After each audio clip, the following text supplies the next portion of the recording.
Niko ofisi za Posta Tanga. Nia na madhumuni nimekuja kuuza jezi za Simba. Utaratibu ni ule ule, nyota 150 nyota 00 alama ya reli, hiyo kwa Vodacom, nyota 150 01 alama ya reli kwa Tigo, nyota 150 68, hiyo ni kama kawaida Airtel. Alafu tamalizia watu wangu wa Halotel, nyota 150 nyota 88 Halotel. Niko hapa Posta Office Tanga. Nangeke mnyani nyedi anginywe. Niko Tanga barabara ya 14.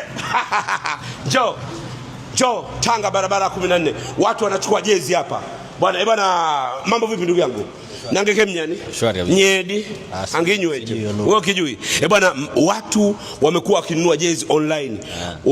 Maendeleo yakoje? Yapo vizuri. Yako vizuri. Naona dada hapa amekuja kuchukua jezi zake hapa. Sister Du mtoto mzuri kaja kuchukua jezi yake hapa, kanunua online. Utaratibu ni ule ule, nyota 150 nyota 01 alama ya reli, hiyo ni Vodacom. Nyota 150 Vodacom ni 00, Tigo ni 01.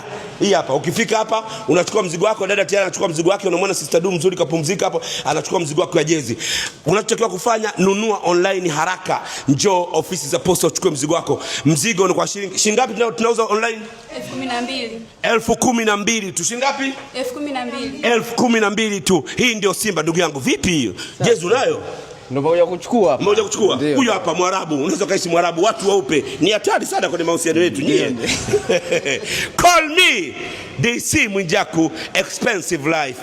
Hala.